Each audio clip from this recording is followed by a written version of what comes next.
Welcome in. It's the first edition of Nick and Friends, a podcast. Super excited to begin this project.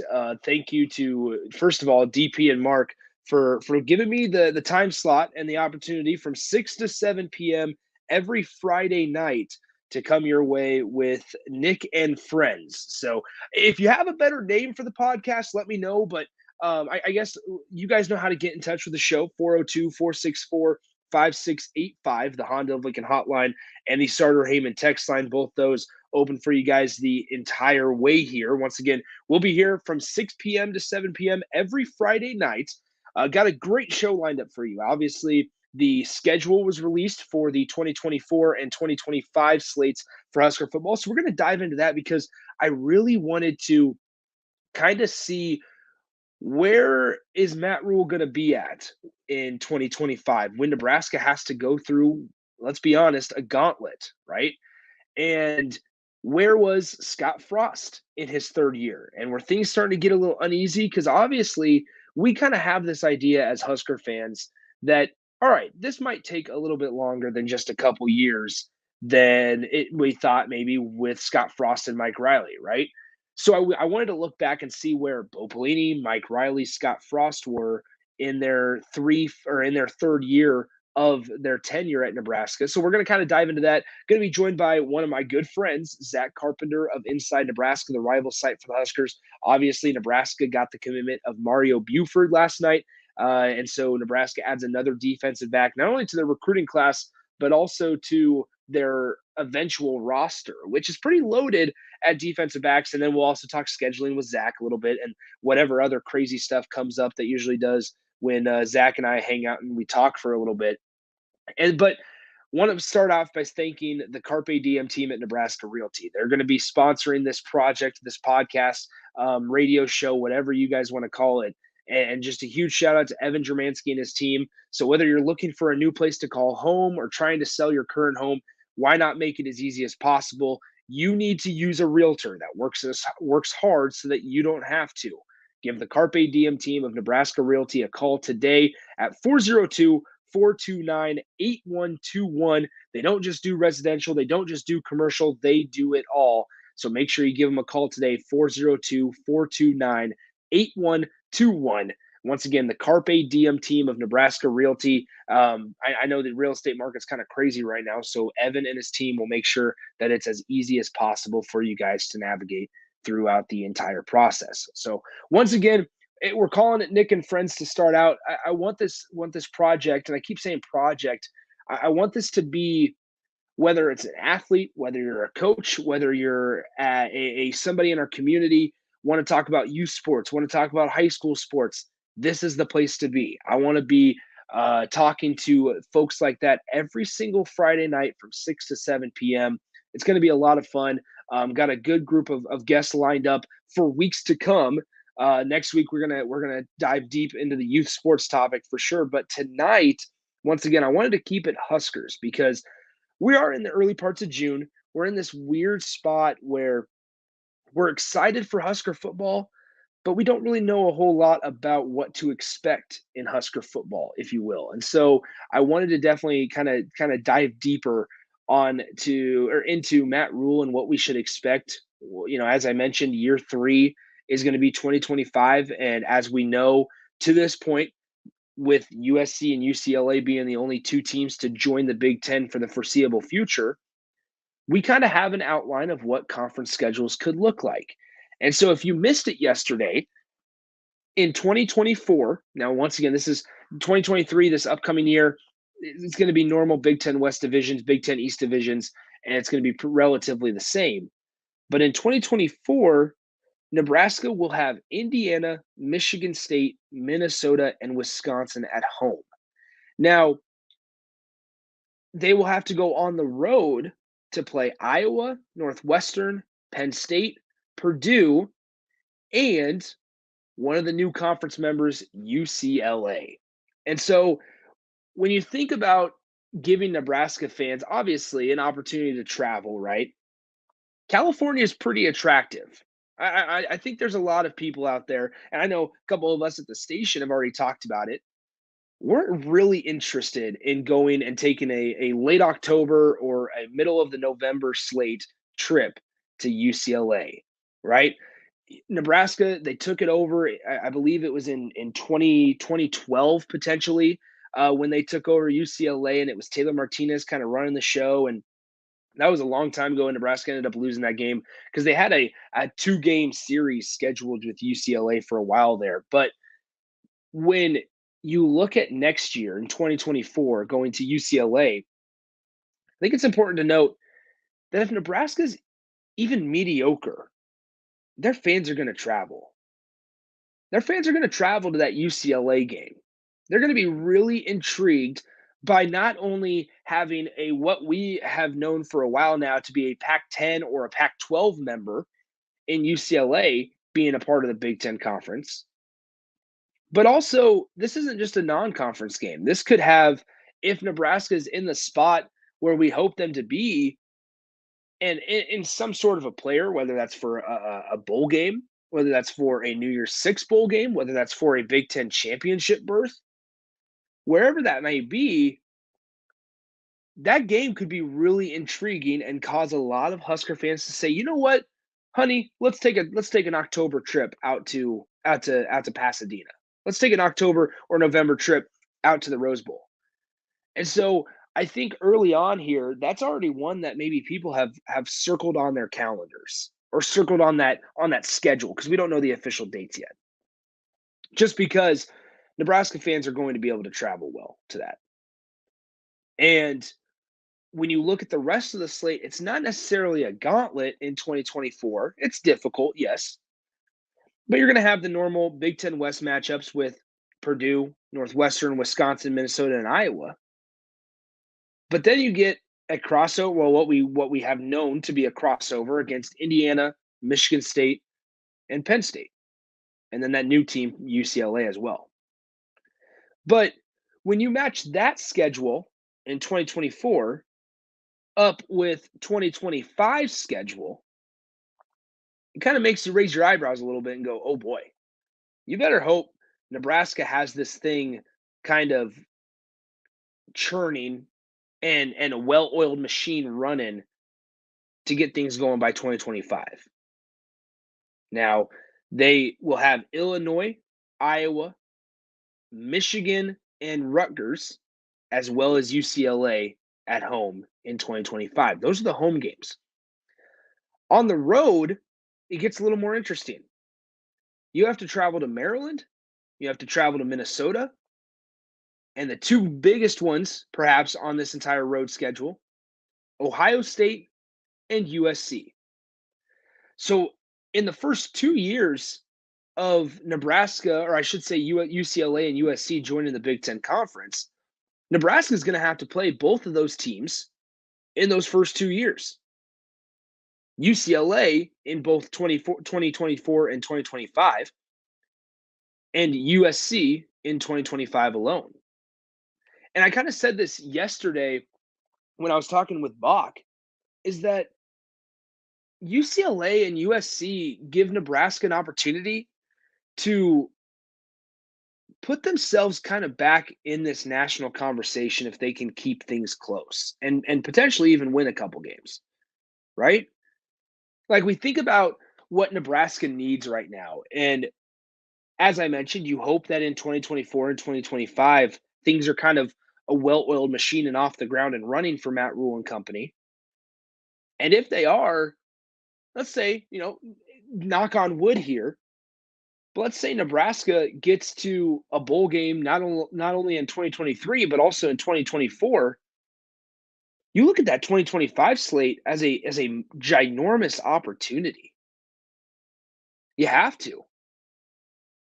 And so if Nebraska is able to not only make a bowl game in 2023, but also make a bowl game in 2024, or even just miss out on a bowl game in 23 and make one in 2024, show a little bit of progress, we're going to be coming into those games, that conference slate in 2025, and we know what the conversation is going to be like prior to the season starting.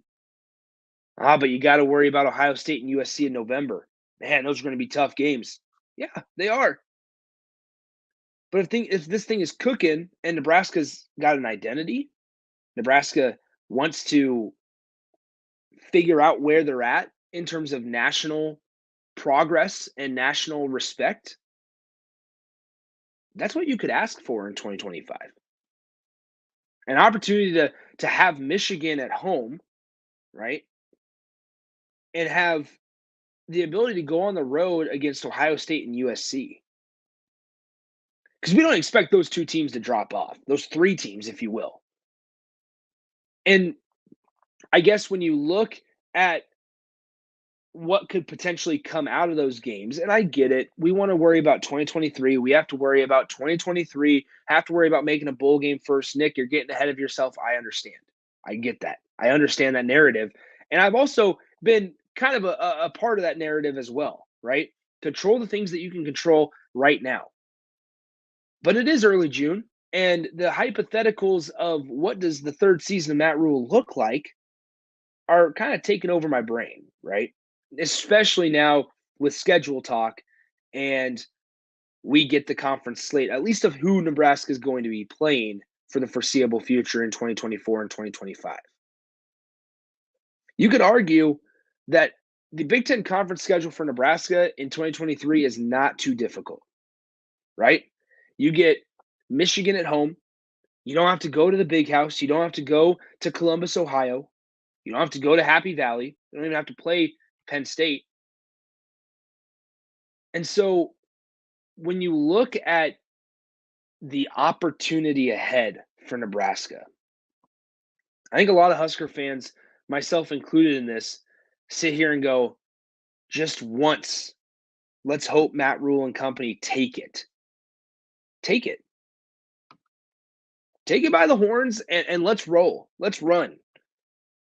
Because as much as I think we look forward to what the conference looks like, Nebraska needs to find a way to become relevant nationally and also in the Big Ten Conference by the time USC, UCLA get here, by the time Oregon and Washington potentially get here. And even down the road, a pipe dream for Big Ten football fans, if you're able to add Notre Dame, you want Nebraska in the conversation with the USCs and UCL, or excuse me, the USCs, the Ohio States, the Michigans. You don't want them in the conversation with the Indianas, Northwesterns, and Purdue's, if that makes sense. So I think this is a really crucial time for Nebraska. It's a really crucial time for Matt Rule because we know that fans at Nebraska don't necessarily like waiting a whole lot. You saw it through Mike Riley, and part of Mike Riley was that you knew you had Scott Frost available. But then you also saw it with Scott Frost, and 9 wins wasn't enough for Bo Pelini. We as Husker fans, we're patient, and we say we're going to be patient during the offseason. Unfortunately, when we're in the thick of it, that's not necessarily the truth. Think about what I just said again. In the offseason, when Nebraska is not winning and losing games, Husker fans say they're going to be patient. We say, oh, yeah, we're going to give Matt Rule time. That's why that's why Nebraska and Trev Alberts signed him to a 9-year deal. And that's why it's end loaded, is so that we give Matt Rule plenty of time to do his thing. But when the bullets start flying and the losses continue to add up, things become a little more uneasy around here. I'm not saying that's necessarily a bad thing, but just understand that Nebraska might not be in that conversation with the USCs, Ohio States, and Michigan until 2027. Are we okay with that? Or do we expect it by 2025 going into those games saying, yeah, Nebraska can win at USC? Because I think you want to tell yourself that, oh, yeah, Nebraska has an opportunity to go into Columbus, Ohio. Remember when Scott Frost did it in 2018 with Adrian Martinez as a true freshman quarterback and it went down to the wire? Yeah, I do. But I also remember the blowout loss to Illinois in 2020. I remember the multiple seasons in a row where Nebraska came out and looked unprepared and looked flat in their first game of the year. It's disappointing, but that's the truth. And so I think it's a really crucial time for Nebraska and Matt Rule because you need to get off the ground and running. And Matt Rule and the whole, I suppose we can talk about the entire what's Matt Rule's track record look like. And if you want to throw a wrench into it, I suppose we can. So Matt Rule's track record at Temple and at Baylor show that in year 3 he's winning, especially in Baylor, right? Especially at Baylor, it shows that in year 3 Matt Rule is winning. But we have to be careful as Husker fans, understanding that we can't drink the Kool-Aid, if you will, I suppose. You have to understand that in that moment where we talk about Matt Rule in year 3, we don't get it twisted and we don't forget about what we thought Scott Frost was going to be in year 2. Different coaches, I get it. Complete different coaches, different styles, different stage of their life as well, I think, right? Scott Frost was still a young coach. Matt Rule, although had a really disappointing stint at Carolina, a really poor stint, and you don't want to talk to Carolina fans about Matt Rule. We get it. But so a different part of Matt Rule's life, Matt Rule's in a different part of his life than Scott Frost is in a part of his life, right? But the same theory applies.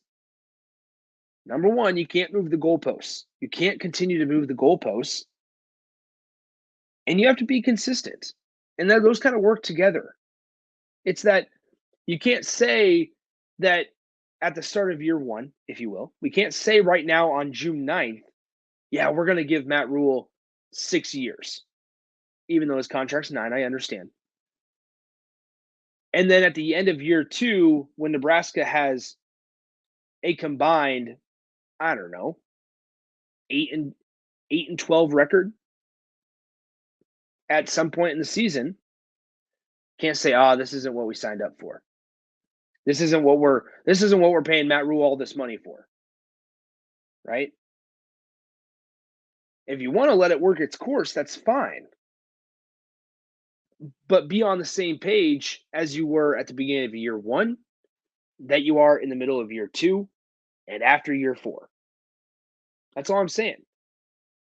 Because we hope, and through all these little things, all these little nuggets that we hear from Matt Rule, from the people around Matt Rule, from the satellite camps, from his recruits, is that there's a process to this. There's a method to the madness, right? And so, although it's crucial that Matt Rule wins now, because you did pay him all this money, there's this fine line of not jumping the gun too quick, I think. Because you did pay him all this money to win, but you're also paying him all this money to fix your program. To fix your program. Is he the guy? We're going to have to sit here and find out. And we might not know until after year 4. But we have to understand and remember as Husker fans why Matt Rule is here. It's to build a foundation and to fix your program. Whether you think he's the guy for the job or not doesn't matter. Obviously, Trev Alberts believes that he is, and obviously Matt Rule believes that he is. But in order for Nebraska to eventually get into the conversations with USC, with Oregon State, with Michigan, and I'm not even talking about competing for a playoff spot. It's more of when you think about the Big Ten Conference, who do you think about? Nebraska doesn't want to find themselves in 2026 from the outside looking in. If I'm somebody that lives in Georgia and I think about the Big Ten Conference, I want to be thinking about Ohio State, Michigan, Nebraska. I think it's tough. I think it's irresponsible to say you need to be as good of a brand or as well known of a brand in the Big Ten Conference as Ohio State. I think that's tough. It's tough to ask for. They won a national title in 2014, the first year of the college football playoff. I think it's difficult to ask for that. But I don't think it's unreasonable to ask for you to be at least in the conversation. Because as I was getting to earlier, if you're Nebraska, you do not want somebody to sit here from Georgia and you ask them, hey, who do you think of when you think of the Big Ten Conference? And say, well, Ohio State, Michigan, USC. You have to do your best not to pass you, not to allow USC to pass you in that conversation. And maybe part of this is all outside noise and it doesn't matter. I guess more importantly to Matt Rule and Trev Alberts and them. But I think it does at some point hurt not your brand, but your ability to get recruits. Right? I think unfortunately, when you look at those conversations and it's who do you think of when you think of the Big Ten Conference? You don't want USC to just be able to come into the Big Ten Conference and pass you. Because at Nebraska, number one, you wanted to be that one brand. And also, Nebraska's still trying to find their place in the Big Ten Conference 12 years after joining. 12 years after joining, yes, it feels like Nebraska's a member of the Big Ten Conference, but they're not in the conversation of Ohio State and Michigan. And maybe that's okay because there's been some really bad hires and some really poor people in making the decisions. And that's fine. That's why I think, though, ahead of that 2025 schedule, it's really important for Matt Rule and the Nebraska brand to be on the good side of things. And it's okay if Nebraska just goes 8-4 this year or 7-5. Because that's a positive step in the direction of getting to that conversation rather than going 3-9 or 2-10 and taking a negative step or taking a step in the wrong direction and really solidifying yourself in that conversation or that tier, if you will, with Rutgers, with Purdue, and with Indiana. You don't want that for Nebraska. Nebraska doesn't want that for Nebraska. And that money becomes a lot harder to spend not only on coaches, but also on facilities, donations. There's projects I'm sure that are coming down the road involving South Stadium, involving Memorial Stadium, talked about Haymarket Park. When Husker football obviously and understandably is the main driver in the state, it becomes harder to get people to donate funds if you're not winning or if you're not even in the conversation of winning. That's all I'm saying. That's all I'm getting at. Once again, first episode, Nick and Friends. Super excited. Nick Sainert joining you from on 93.7 The Ticket, theticketfm.com. Want to shout out the Carpe Diem team and Nebraska Realty once again for sponsoring the podcast. Once again, if you're looking for a new place to call home or trying to sell your current home, make it as easy as possible for yourself. So use a realtor that works hard so you don't have to. That's exactly what they do on the Carpe Diem team in Nebraska Realty. So give them a call today, 402-429-8121 for all your residential and commercial needs. Once again, that phone number, 402-429-8121. Make sure you heard or you tell them that you heard this on 93.7 The Ticket, theticketfm.com. Once again, all these shows that we're going to be doing, all the daily shows, all the weeknight shows, all of them are on our podcast site. So theticketfm.com is a great option, option to download your podcast. Spotify, Apple, anywhere you get your podcasts. We're even on Amazon. So go to Amazon Prime and search 93.7 The Ticket and BDP Communications. And guess what? We'll pop up. So make sure you figure out a way to download if you missed any of that first segment. Really, really good stuff. Didn't even get to some of the stuff I was going to talk about. Once again, you guys know how to get involved in the show. 402-464-5685, the Honda of Lincoln hotline, the Sartor Heyman text line, as well as the video streams, Facebook, YouTube, Twitch, Twitter. I'm right now in the comfort of my own basement. And so it continues to blow my mind how we're able to do a radio show, or even in this case, a podcast from the comfort of our home. So I want to shout out once again DP for making this possible. Thanks to him. Thanks to Mark Onweiler. Thanks to Rico. And thanks to you guys, the listeners, for tuning in as well. We're not done yet. When we come back, we'll be joined by my good friend, right? Nick and friends. We'll be joined by one of my friends, Zach Carpenter of Inside Nebraska, to break down schedules, to break down recruiting, and whatever else comes up. The Huskers did get a commitment on Thursday night in the form of Mario Buford, and we'll talk maybe even a little bit of 2025 recruiting with the publisher of Inside Nebraska, Zach Carpenter. Coming up next, Nick and Friends, 93.7 The Ticket. Stick with us.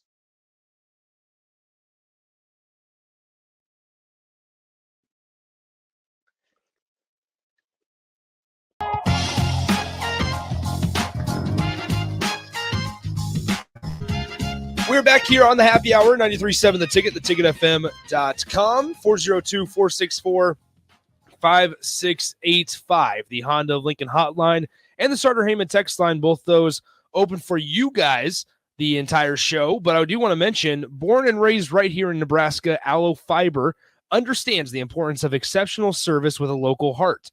Experience a buffer-free online experience with the peace of mind of doing business with a local company.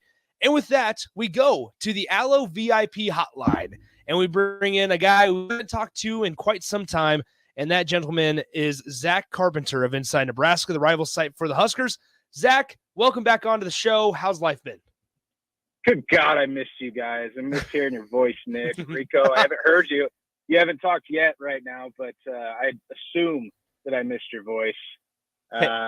Life's been treating me good, treating me well.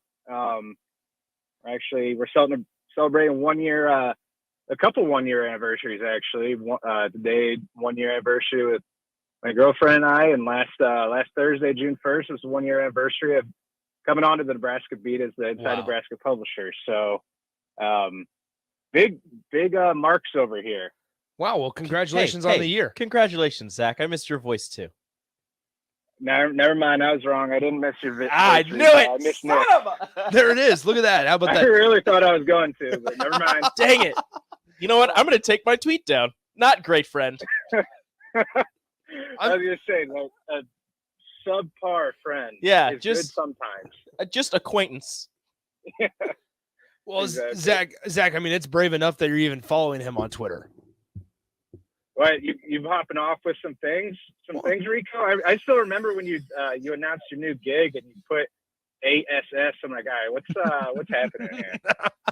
We're just going to keep going with that. That's what I should have just kept going with that. Just a lot of S's. Yeah.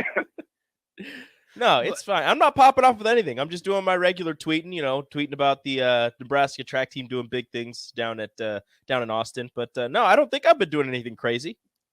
That's how I am on Twitter. I'm very controversial. I feel like you tweet I tweet story links and quote tweets of things. I don't really quote unquote pop off as the kids, and apparently I say. So. I think Rico's the most frustrated about losing the Nebraska Minnesota chair trophy. Yeah. What's the one? What is that? The $5 bits of broken chair trophy will be no more. And it spawned from Faux Pelini and Goldie the Gopher going back and forth at each other on Twitter and talking about breaking it. I think Faux Pelini said he's going to break a chair over Goldie's back, and then they were going to turn it into a trophy and something about $5. I don't remember the tweets exactly, but that's how it became a trophy. And the schools acknowledged it for about 2 years, and then I think it was after Nebraska won, they just left it on the sideline 1 year. So it's you're rejogging my memory where I heard a little bit about that with like the schools acknowledging it. Yeah, that's jogging my memory. But like I said, I've only been here a year. I'm still learning a lot from you guys. Perfect. Well, once again, we're joined on the Allo VIP line by Zach Carpenter of Inside Nebraska. Now, Zach, the schedule for 2024 and 2025 were announced yesterday. And 2024, I mean, obviously you have UCLA in there. You have a couple interesting games.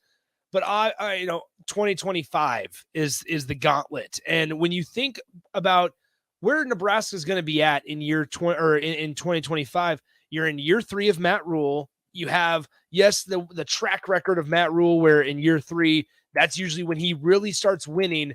But Nebraska's going to have one of their tougher schedules, especially in the conference slate in 2025 in year 3 of Matt Rule. How much more important does that make these first 2 years for Nebraska, if that makes sense?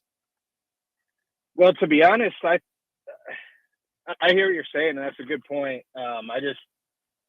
I had always looked at these first 2 years as crucial, and I mean, I don't think it specifically makes it more impactful just because they have a gauntlet in 2025. And I mean, we are talking about on paper those 4 teams: Michigan, Ohio State, USC, UCLA. I mean, on paper, those are going to be the top 4 dogs in the Big Ten. So, but you never know. I mean, I don't anticipate Ohio State having a down year, and assuming Ryan Day and Lincoln Riley don't wind up going off to the NFL or something, then you'd assume Ohio State, USC are going to be up there. Chip Kelly at UCLA, you could see some backslide. Same thing with Michigan if Jim Harbaugh goes to the NFL. But so you're projecting pretty much 3 seasons out. So I just wanted to make that point that on paper it is a gauntlet, no doubt about it, but still so far away you don't know for sure. But I don't know. I was thinking yesterday for my Friday mailbag, and this feels like this is sort of the last hurrah, the last chance under Rule in this new era for Nebraska to maintain or rebuild national relevancy, because I mean that it's still a national brand, still recognizable program, the N on the helmet and everything. But and now that you're going to have these huge opportunities in prime time, and like Trev was saying with this new TV deal, that's a huge opportunity to open up new markets and reestablish the fan base or create new fans. I mean, in the 90s, that's why Nebraska became so popular, is because they were one of the only, if not the only, teams playing in those nationally televised games. And you can have the spotlights more, and that's why Trev last night was saying it's the opportunity in these prime. Once again, we're joined by Zach Carpenter of Inside. Yeah. Oh, there you go. Zach, can you hear us okay, man? Yeah. Am I cutting out? Yeah, you were cutting out just a little bit towards the back half of that answer. Okay. Well, just if you can hear me now, I was just saying that Trev last night was talking about how there's there's opportunities in prime time to, whether it's the 3:30 Eastern window on CBS that the SEC has maintained for so long, and then the 7 p.m. window on NBC. I mean, if NBC comes through with their promise to make it a production the same quality as Sunday Night Football, I hadn't really put too much thought into that. But last night, I'm like, all right, that's actually really exciting. And just from a production standpoint, Sunday Night Football does their broadcast really, really right. It's a huge recruiting opportunity, but like he said, only if we got to win these games. It's a recruiting opportunity, but win them. We're speaking with Zach Carpenter of Inside Nebraska on the Allo VIP line here at 93.7 The Ticket. And Zach, I know that Nebraska hasn't really struggled to get players from the West Coast, and they're more focused on the East Coast and down in Texas. But how much will being able to go out to play UCLA and USC like once a year help them in recruiting kids not only from the state of California, but just kids from the West Coast of the United States? Yeah, I think it'd be hugely beneficial. Maybe not hugely beneficial. That might be overstepping it, but it's going to be a benefit. I mean, California, I don't think it's not going to be Texas or Pennsylvania, Philadelphia, and the DMV. Maybe I should stick to it. It's not going to be Texas or Pennsylvania or even Florida, probably, where it's sort of a recruiting nest for Nebraska. But you can get a couple guys out of California with some of the connections the staff has. I mean, Tony White spent time out there, Arizona State and UCLA, and I'm sure he has built-in years-long connections out there. Getting that exposure, I imagine would be a pretty big benefit, which is, again, something Trev alluded to sort of last night and has been alluded to before. That's why when USC and UCLA were announced that they were joining the Big Ten, it's like after the initial shock wears off, like, oh, well, all right. That's pretty wild, but I guess nothing should surprise us anymore. But after the initial shock wore off, like, I guess it's going to open up some recruiting opportunities and some more exposure. So, yeah, I think it could be a benefit, again, if you have success over there. But it's going to give coaches opportunities to show their face and show the brand out there. But again, I still wouldn't expect California to wind up being a recruiting hotbed necessarily. Zach, I can't remember if we've really talked that much about the new TV deal that's in place, but since you brought it up a couple minutes ago, I did think of something. When we're talking about recruiting weekends and official visit weekends, how much easier is it when Nebraska's playing a night game? When guys have time after their games on Friday nights to fly in Saturday morning and kind of get settled down before the game rather than playing at 11 a.m.? Yeah, I think it is because Nebraska recruits nationally. When you're a program that has to recruit nationally, or does recruit nationally, I mean, especially like geographically with Nebraska, they have to recruit nationally. And I mean, I pretty much would just reiterate your points because you have guys in, whether it's Florida, coast to coast, whether it's in Philadelphia or Florida or down in Arizona, California, what have you, that have to fly in. Just that the extra time to get there. You don't have to catch a red eye flight in the middle of the night. You could, if you don't want to, you save that flight. You fly out in the morning, and you get more time on the campus and actually get to have like a legitimate, genuine experience, and not like this compact, rushed in and out like a fast food visit essentially. But I mean, they have those issues sometimes at Ohio State recruiting California players. They had this for the Oregon game in 2021. They had this huge recruiting weekend plan where there's going to be like 5-6 guys from, I believe it was Bosco, St. John Bosco, the powerhouse out in California. And there's like 3 5-stars, a couple high 4-stars that were all planning to come as a group. And then they weren't able to make their flight. And that was a noon Eastern kickoff. So they weren't able to get all those guys on campus for the biggest or second biggest game of the year. So that proved to be an issue. So I think the primetime games they're definitely a benefit, I think, in that regard. Zach, moving on to recruiting, and once again, we're talking to Zach Carpenter of Inside Nebraska on the Allo VIP line.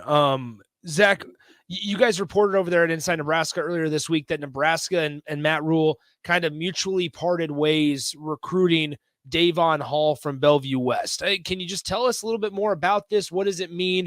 They're still going after, obviously, they have Daniel Kalen in the boat, but they're also still going after Isaiah McMorris.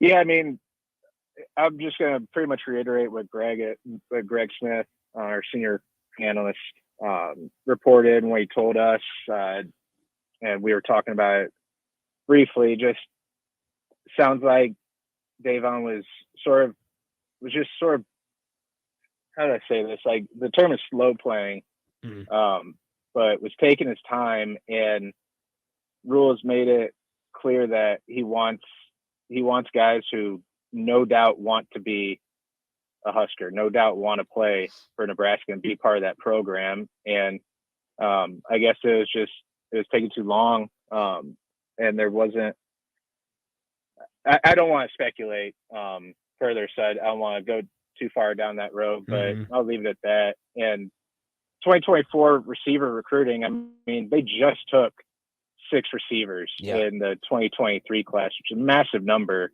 And I think that helps alleviate some pressure on the 2024 class. And last week I said in the mailbag that I could envision them taking 4 receivers in this class, despite that big number in 23, with the caveat that Gatlin Bear, their number 1 wide receiver target, is going on a 2-year mission, so he's not going to be on the books until the 2026 class.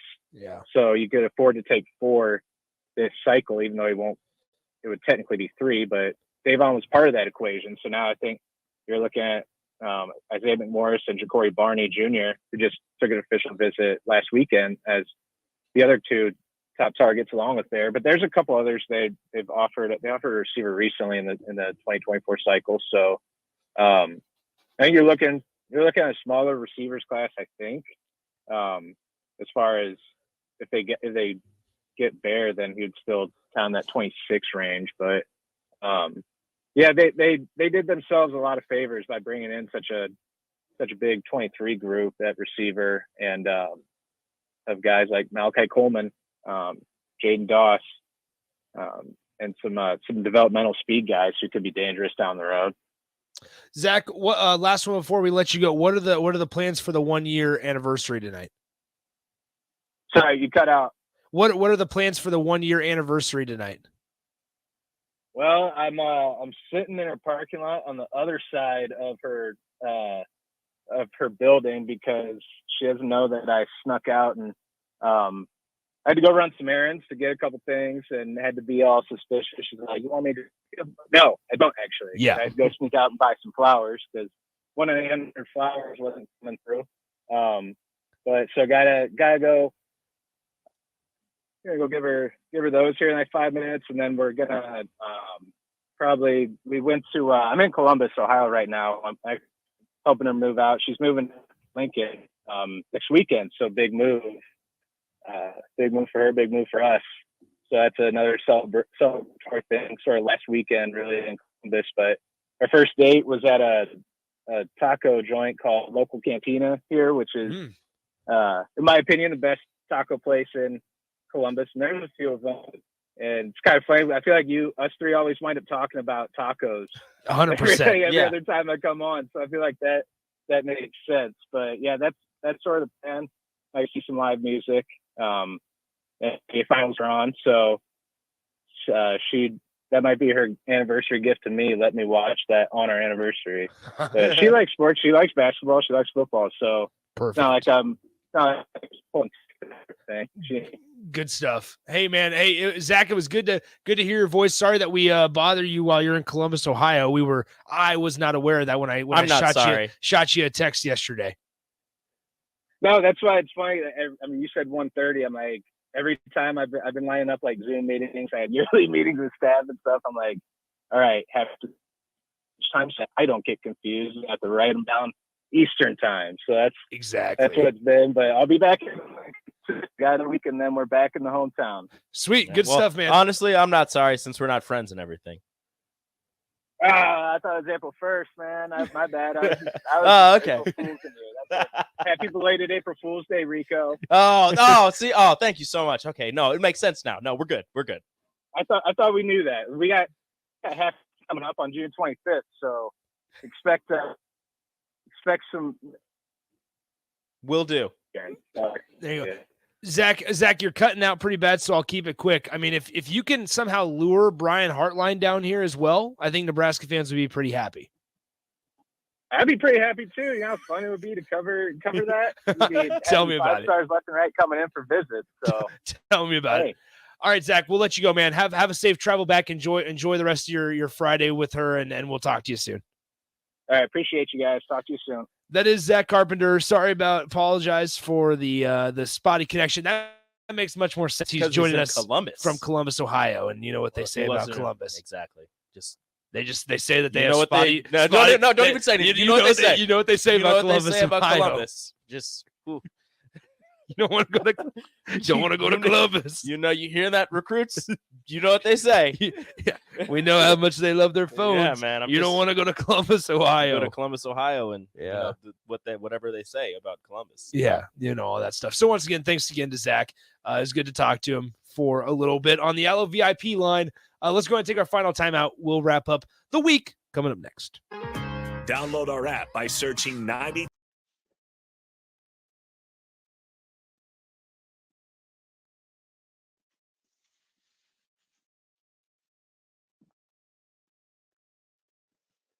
Nick Sainer back with you. Nick and Friends here on 93.7 The Ticket, theticketfm.com. Got a couple minutes left here on the show, and we're just going to wrap it up. So once again, we'll be here from 6 to 7 p.m. every single Friday night here on The Ticket for Nick and Friends. And if you missed the start of the show, I'll kind of just refresh your memory of kind of what I want it to be. And basically, it's going to be a whole lot of coaches, athletes, players, just people in the community as well. And at some point, we're going to have the good folks from the Carpe Diem team and Nebraska Realty on the show to talk about the real estate market and how you need to approach the real estate journey if you're thinking about going down that path. And so if you have somebody in mind that you want to hear from, go a little more in depth on as well, let me know. You can tweet at me, Nick_Sainert, or just send it into 93.7 The Ticket, 402-464-5685, because this is Nick and Friends, sponsored by the fine folks at Carpe Diem, of the Carpe Diem team at Nebraska Realty. So thanks again to Zach Carpenter joining us on the Allo VIP hotline. And you guys can join us on the Starter Heyman Jewelers video stream, Facebook, YouTube, Twitch, and Twitter for the final couple minutes. And while we go forward, I want to talk about the College World Series a little bit, because you guys know I'm a huge baseball guy, love baseball and softball. And in fact, I suppose it's important to mention that Oklahoma softball won the national championship last night. They took care of Florida State in 2 of the 3 games, in the first 2 of the 3 games for the championship series down in USA Stadium in Oklahoma City, which is a really cool venue. Highly recommend, whether you want to catch a USA game, whether you want to catch the Women's College World Series game. Really great venue down in OKC at the USA Stadium, the Hall of Fame Stadium, if you will, for the softball world. And I want to shout out Jordy Ball real quick. Jordy Ball from Papillion La Vista. She is the leader, one of the leaders on this Oklahoma team. She was National Freshman of the Year in 2022, and she backed it up with another incredible season here in 2023. I want to read this statistic for you guys. Combined in her time at Papillion La Vista and at Oklahoma, Jordy Ball is 139-5. She has 139 wins in the circle compared to just 5 losses, with 5 state or national titles. She won 3 state titles at Papillion La Vista and has now won 2 national titles in her first 2 years at Oklahoma. And we talked about, so Oklahoma softball also finished the season 61-1. They had they ended the year on a 53-game winning streak. When we talk about performing like that in 62 games, absolutely historic. Absolutely historic. Oklahoma has now won 3 straight national titles as well. This is now a conversation for Oklahoma softball and head coach Patty Gasso in terms of dynasties near the top of the list. I think one thing that I adore about baseball and softball and the game of baseball and softball is that on any team on any given day can do the impossible. Can do the impossible. And with that mantra and with that understanding, you are able to then if you're Oklahoma in this case, play some of your best softball and still lose. Rico and I were a couple days ago on the happy hour. Rico and I were talking about some of the statistics from this historic Oklahoma softball season. And one of them was that when they score more than 4 runs, Oklahoma's undefeated. When you score over 4 runs, you're undefeated. Think about that luxury to have. Just incredible, incredible luxury. So huge shout out. And you love seeing a little bit of local flavor get a national championship as well. I think that's important to remember as well, is that the local flavor is just really, really interesting and really fun to follow along to, right? And that's one that you can't even be mad that Nebraska missed out on. You cannot be mad. A sub 1 ERA in her second season of college softball, playing on the highest stage, and from Papillion La Vista, the former Monarch, getting it done on the national stage, just a blast to see. Once again, in the combined years between Papillion La Vista and Oklahoma, Jordy Ball, 139 and 5 record pitching for her respective teams. So just incredible stuff.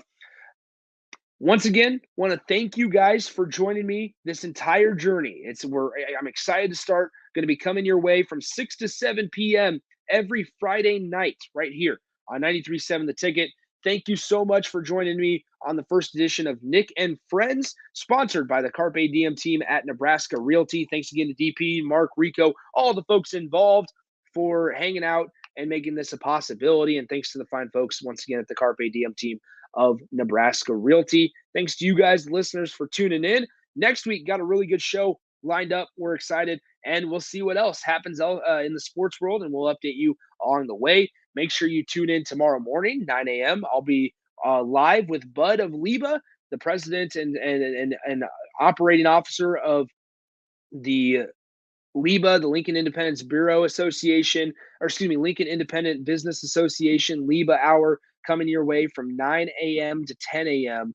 And it's going to be a good couple of days right here on 93.7 The Ticket. Make sure you stick around. Thanks again to everybody involved. Nick Sainert saying so long for Nick and Friends. We'll talk to you on this show next Friday at 6 p.m. And we'll go for another hour from 6 p.m. to 7 p.m. right here on 93.